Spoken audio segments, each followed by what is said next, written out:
Hello, Lions fans, and welcome to another episode of Just Lying Around, a Detroit Lions podcast presented by the World of Football. If you're listening or watching, you're probably like everyone else today, waking up to a beautiful Sunday Lions victory. But there's three things special about today's episode. One, this is our 20th episode, so we've been doing this for 20 times now, which is a feat in itself. And number two, this is a Lions fourth after dark primetime victory, which makes them 4-0 in primetime. And last but not least, three, we just need one more victory to win the NFC North Division. So hopefully that comes next week, which we will talk about. But I am your host, Kyle Sutherland, and I am joined by my co-host and brother-in-law, Adam Snow. Adam, how you doing? I am doing fantastic. I had a little bit of a Christmas party last night at my girlfriend's folks' place, and we had a little bit of a scare right before the Lions game. There was like a carbon monoxide detector going off, and so when I woke up this morning, I asked her, I was like, "Did I dream all that the Lions won last night, or was that the carbon monoxide affecting my brain?" And turned out it was a bit of both.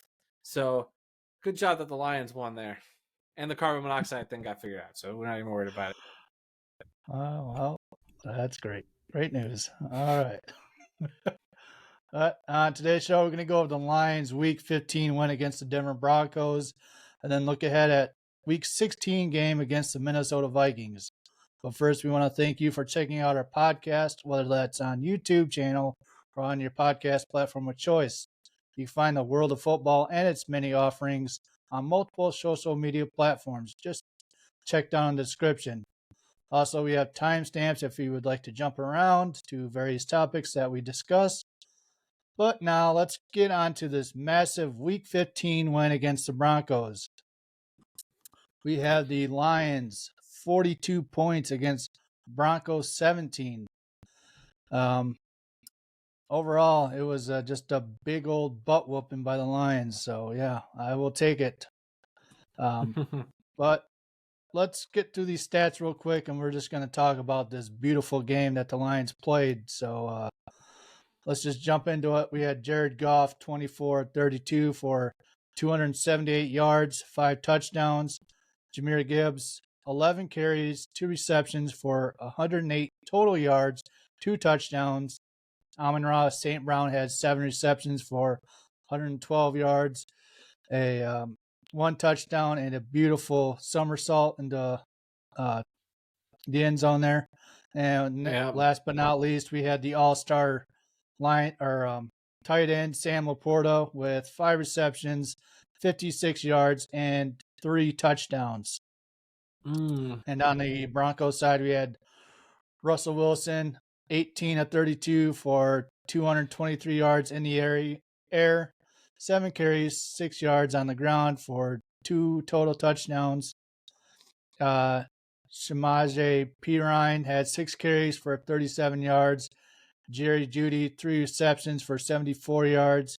Cortland Sutton had 5 receptions for 71 yards. And total yards for both teams, Lions, 448 yards. Broncos, 287 yards. And last but not least, time of possession, Lions 31 minutes, 18 seconds. Broncos 28 minutes and 42 seconds. So let's just jump into this first quarter here. Lions was it 3 and outs. First drive, all passing plays. Second time they got the ball, it was 2 passing plays, 1 run. And I was kind of getting nervous there.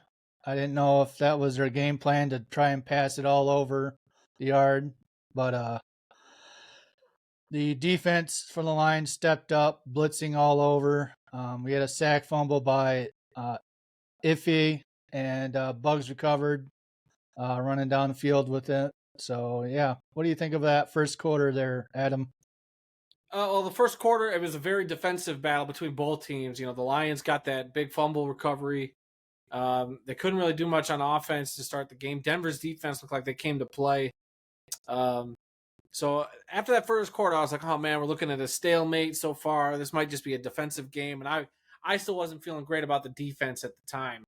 But by the time we got into the second quarter, it was very evident the defense was starting to do a few things that they haven't done in a while. They were blitzing corners. They were, you know, uh, putting in personnel and leaving certain guys on the bench. And I'm a little surprised sat on the bench all game, including that of Jerry Jacobs, who just didn't have a snap, not a single snap during that game. You look at even the snap count for the game. I believe I saved it. No, I did not. But he was nowhere to be seen. Will Harris had 2 snaps all game, which I'm fine with. So it was Vildor, right? Vildor and Yep. Melifanu totally stepping up. Those guys played great. So I don't know what Aaron Glenn did differently, really, other than sitting Judy or sitting Jerry Jacobs, bringing a little pressure still. That still couldn't get home. That's still their big weak spot, is they can't get home on a lot of those rushes they get. But they covered some of those corners. Sutton, some of those guys made heads up, incredible plays. Smart plays. That wait for the receiver to have the ball in his hands, and the guy just reaches up and volleyball spikes it out of his hand. Like they played really well yesterday, and I know I've given them a lot of flack, and I'll still say that defense is pretty much Swiss cheese. And I was saying how this whole team was a bunch of frauds. This helped. I'm not going to take everything back that I said, but it helped. The Lions bounced back. They did what they were supposed to do, and that's all we can ask right now. And we'll see what they can do the next 3 weeks. Yep. Like you were saying, I think they benched Tracy Walker for iffy. He had a couple spy blitzes from the safety position. We also had Jerry Jacobs. I don't know if he was on special teams, but I think he got hurt. So they had Cleo Dorsey as the starter quarterback. I think Dorsey got hurt also, which Veldor came in, stepped up in a big time. So yeah, there's a little bit of personnel change, which looking forward, I don't know, that might be the answer. Plus, it sounds like we might have CJ Gardner Johnson back next week. So that'd be something. Maybe Aaron Glenn found the right people for this defense to work. So that's the case. We'll see. And, yeah. We shall see. I mean, that. Yeah, I was just going to say the only thing with that is if that's the type of defense they want to run, then they need to run it, not shy away from the way they ran it this game, and just do it for the rest of the 3 games coming up, playoffs. Just be aggressive towards their quarterback, make them uncomfortable. So, yeah. And stop letting linebackers drop back in coverage. Like that one pass interference that Anzalone got called on. He was way back there. What's he doing back there, acting like he's playing a safety position? Like, I don't want to see my linebacker that far back. I don't know. I didn't like seeing that. Other than that, though, the defense, I got to give them credit. I mean, they got a little soft in some spots, but on the whole, they made the stops when they needed to, critical stops. So hats off to Aaron Glenn for getting this, a nice bounce back this week. But I'm not going to fully exonerate him from all the other crap we've seen the last few weeks. Same will go with the offense and Ben Johnson. We'll talk about them. But step in the right direction. I mean, you played a Denver team that's been pretty good. They've started off poor, but they got hot. They've been a hot team lately. They've lost a couple games the last couple weeks, but for the most part, they've looked fairly solid.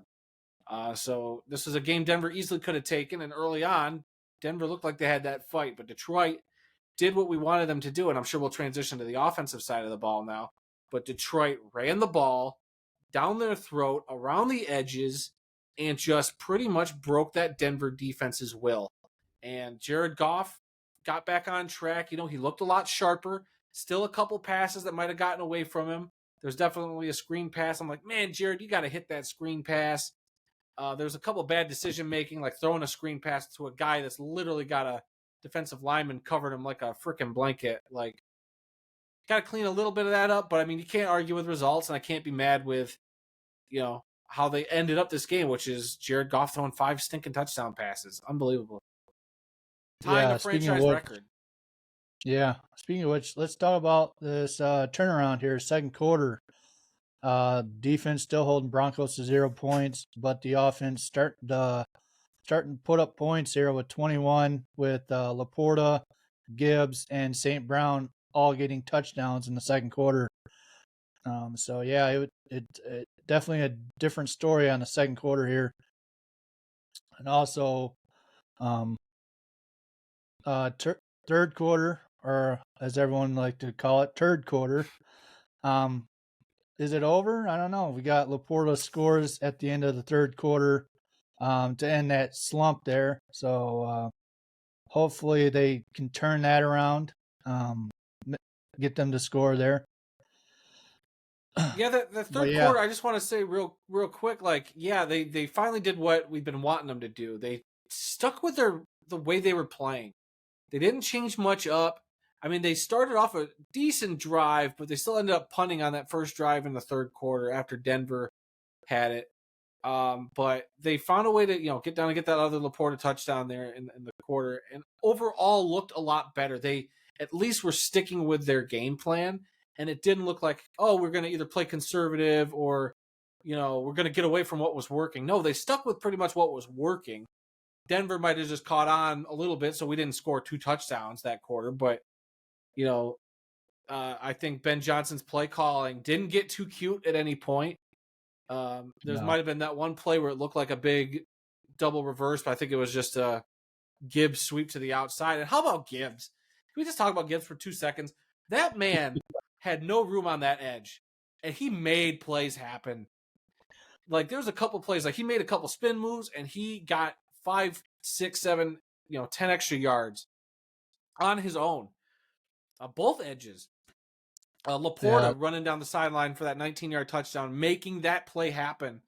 That's what this team needs, is a little bit of that. Like, I get they've been trying to dink and dunk and let these playmakers make stuff happen, and that's the results. And especially when you get Montgomery and Gibbs going like this, because we didn't even talk about Montgomery, who also had a fantastic game. He didn't get in the end zone, but his 80 yards rushing, every time he touched the ball, he had to at least average 4.5 yards a carry. I don't actually know the numbers at the top of my head. You might have that there, but he was yeah, averaging at least that per carry.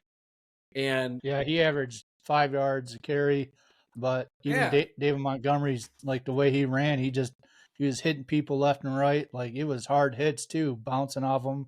But yeah, like yeah, you're saying, Jahmyr Gibbs, his average was 9 yards a carry, and just something special about him. How late, like, people cannot tackle him. Like, they just sliding off of him. He's just bouncing off people, getting those extra yards. And I want to give a shout out to Jamison Williams too. I yeah. think they've kind of unlocked the way to use him. Um, I think they just need to stop throwing it downfield, deep balls like that. Just stop doing that. I don't know if they should stop. Middle They of threw the a couple. They threw a couple his way, like just kind of bombs like that. Him and Reynolds, I think, were the 2 deep threats. They kind of threw a couple long passes. Who that didn't work out. We didn't really nail the deep pass, but that's the kind of stuff you're allowed to get, and it opened up so much else for, especially for Amon-Ra, who had a big game, and him just clutch catching the ball. Laporta clutch catching the ball. Josh Reynolds catching the ball in clutch moments all game long, and Laporta, or not Laporta, Montgomery and Gibbs catching it out of the backfield. It all worked. Like, yeah, you can miss a couple of those long bombs, but it ended up opening up, I think, a lot more of the field. And Williams, I think he has so much potential. You throw it to him on a nice slant or even a screen, he can yeah, do what Gibbs does, which is make the plays happen on the outside. You just got to get him there. He's got the speed to do it. And there's one play where I feel like if he would have just missed, like somebody like shoestringed him, I want to say, if he would have just missed that, he might have been gone. He probably could have made a move and taken it way, way down the field. yeah, and even Jameson Williams, he had that one freaking beautiful catch where kind of Oh landed yeah. weird. So, but he got back out there. So I'm not too worried about that. But let's talk about the fourth quarter here. We ended up with Gibbs with another running touchdown and Laporta third touchdown of the game. Um, it sounded like it was supposed to go to Dan Skipper, but Dan Skipper wasn't open, so Goff found Laporta in the end zone there. So yeah, we ended up having 3 touchdowns by Laporta and 2 by Gibbs, both rookies, both first round picks. Which Dan Campbell talked about how Brad Holmes in his press conference. I think he was saying how he did a good job getting both those guys um, at the picks that they got him at. So yeah, if those two can continue what they're doing next year, the year after that, these guys are going to be Pro Bowls, um, offensive players of the week, year, all that stuff with the way they're playing. Yeah, So Lions yeah, are doing a lot of stuff that they've never done before. Was it Montgomery and Gibbs? The first time in Lions history that 2 running backs have had 750 plus rushing yards in a season. yep. And Gibbs Like, broke 1,000 yards all around. So at this point in the season, heck yeah. So they so got yeah, a lot of great pieces. It's just a matter of getting that play calling right, fixing the third quarter, and on the defensive side, getting that pass rush home. They fix a lot of those. This team can compete with anybody if they play like that. They have not been playing like that the last few weeks. Goff. I mean, they gave Goff protection too. Yeah, he got sacked a couple times, but for the most part, Goff was able to have enough time to see his routes through and make a couple of great plays. Even if he had to find the last guy on the route tree, he found him. And it was very rare that he had to throw a ball away. Maybe 3 or 4 times, I think I counted it. He just had to make the smart decision and just throw it away. But it's this type of game that instills a lot of confidence back in this team that had been floundering for the last 4 weeks since that bye. yeah. So yeah. And the last thing I got here is with the Lions win. Lions only need one more win. That's if Vikings win out. But Lions need one more win to clinch the NFC North. So I think they have a good chance to get in that next week against the Vikings. So you got anything else to add, or do you want to jump into that game? Man, about the Vikings. Well, let's first off also say the Lions can clinch a playoff spot regardless with a Seattle loss on Monday night. But with Jalen Yep. Hurts being sick, that makes me a little nervous that maybe Seattle will pull that out, but we'll see what happens. And we know what happens when you let Seattle hold your destiny in their hands. Let's not put But our eggs in that basket. well, you got to So, look at it too. Seattle is not starting their starting quarterback. It sounds like Drew Lock's going to start for Seattle as well. okay, wow. So another backup matchup. So, I mean, Yeah. we'll see what happens. I mean, if it happens, it does. If not, the Lions know what they have to do. And I would rather have it this way, like you were saying. Go into Minnesota next week, get that victory, clinch this division. Plain and simple. Put that in your hands. And I respect this team so much, respect them much more than a scenario that we need to get this division. Like, oh, we need the Packers to lose by 20 points. We need the Vikings to, lose. And we need this other team to, I don't know, bring a circus bear onto the field and score a touchdown. We don't need any of those scenarios to help us. Let's just do what we have to do to get the W.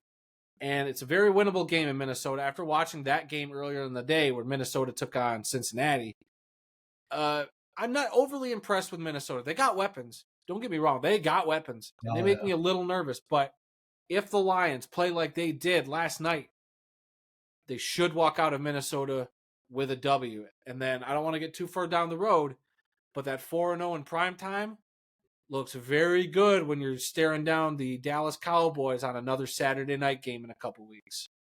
So I'll leave it at that. Yeah, let's jump into this week 16 because I want to talk about the Vikings here.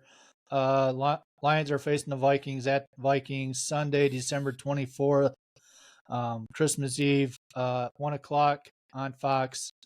The Vikings just got done yesterday losing against the Bengals 24-27 in overtime.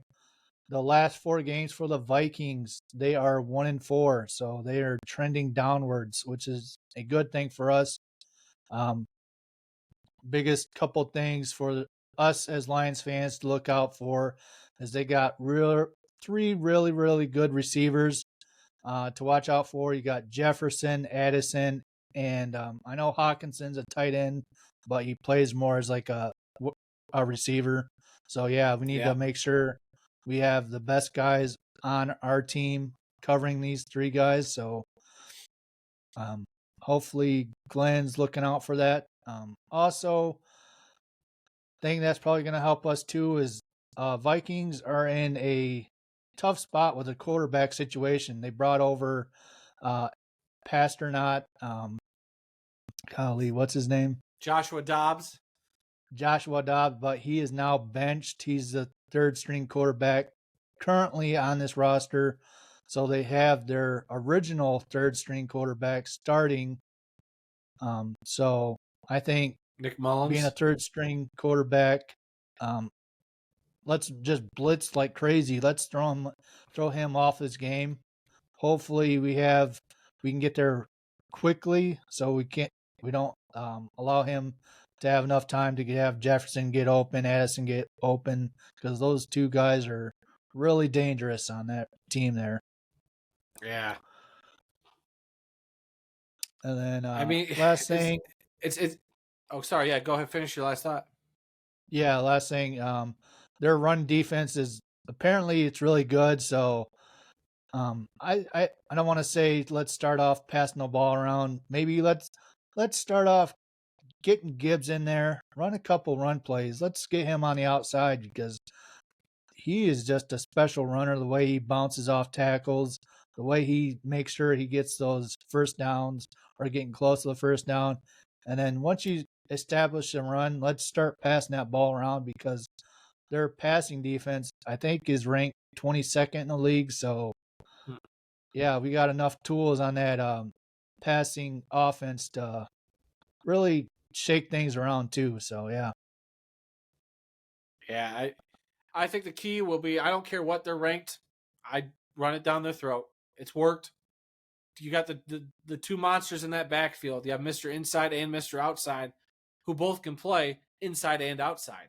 You got an amon-ra that is going to catch almost every pass you throw at him. It's in a dome again, so I think that the elements won't play a factor. You got a Laporta who's going to play hot. They got a lot of weapons that the Vikings now have to take in account, and I think that'll help Detroit. So it's not a matter of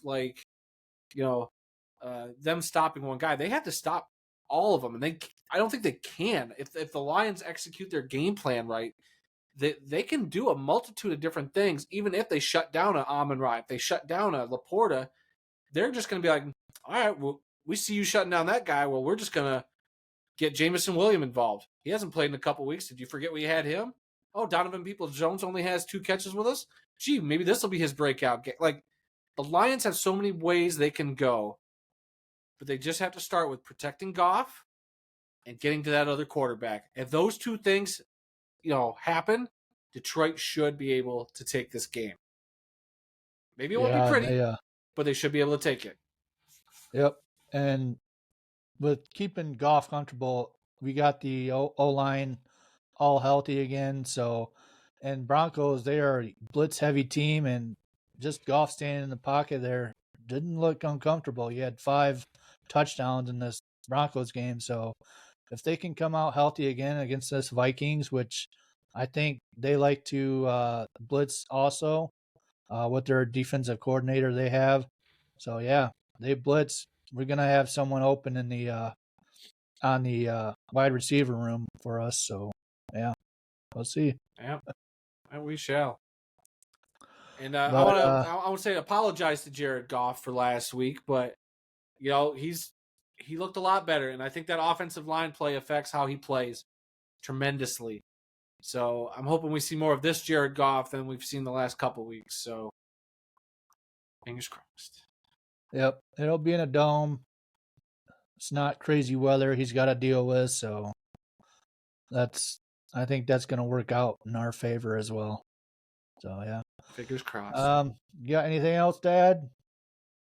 I don't. I mean, I'm just happy we got that big one last night. I ain't gonna lie, very happy.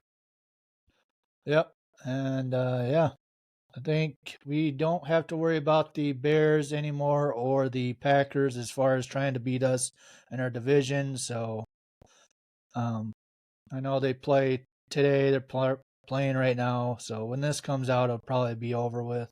Hopefully, both those teams lose, Yeah, but we we'll only see. hope. Yeah. All right. Let's go ahead and close it out then. Yes, sir. All right. Well, everybody, we want to thank you for checking us out, especially supporting us for 20 episodes. Means a lot. Had I remembered that this was number 20, I probably would have worn my Barry jersey to commemorate 20 episodes, but I just dumb plumb forgot. But we hope you enjoyed listening to today's episode and come back for more. Please be sure to visit the World of Football's website at theworldoffootball.com for news, links, upcoming events, original articles, videos, and more. If you want to get in touch with us, just send us an email to info@theworldoffootball.com. You can also connect with us by liking us on a multitude of social media platforms. We're on Instagram, we're on Facebook, and we are on X. So those links are all down in the description below. And also, please be sure to check out our flagship podcast This Week in the World of Football, hosted by my father and myself, as we talk about everything in the world of football, from the NFL to arena football to Canadian football to Japanese college football, where they determine playoffs by playing rock, paper, scissors. Unbelievable stuff we talk about over there on that show. It's a true story. Go check that one out. But yeah, guys, we drop those episodes every single Tuesday. So be on the lookout for that this week. And yeah, be sure to check that out. And on the YouTube channel there, you got a link to that there. And again, links down in the description below. Yeah, and also, did you mention your weekly picks video you guys do every week? I didn't, but I mean, every week we do weekly picks videos. Why, Kyle? Are you doing good or something? I'd stop paying attention. Yeah, I'm number You one. forgot to even turn your picks in time. Well, it's only one game, so. But yeah, if you Yeah. guys are in the NFL or into the NFL, make sure you watch those videos, comment, leave your picks. They'll add you to the video of what your standings are at next week. So yeah, fun little thing there. Yeah, come be But part of the football conversation. We love it. We love interacting with you guys because football is supposed yep, to be fun. So, it's fun until your team loses bad. also true. Go see last week's podcast. Yep. All right. I think that's it for us this week. Thank you for checking us out. Make sure you hit the like, subscribe button. Make sure rating, all that stuff. And We also have a donate button if you want to donate money so Kyle's computer stops crashing on us when we record the show. That's what happened last week. Kyle's computer crashing on us. Yeah. Oh my God, you paused That, just long enough. I thought it happened again. I was about to throw my hat at the screen. I was like, you froze in real life. Good Lord. I'll fix it next week. But yep, that's it. Remember to go Lions. Hopefully Lions pull out another massive victory next week against the Vikings, and we'll have another fun episode for you guys. So yep, thanks for checking us out, and go Lions.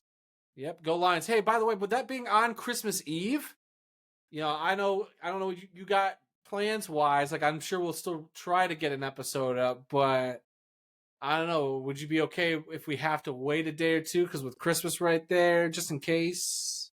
Well, it's at 1:00 on Christmas Eve. I got nothing going on. Oh, you got nothing going on. Gee, I'm glad you have no life. I'm sorry that I might have plans. So we'll try to knock one out then. That's fine. I just wanted to make sure.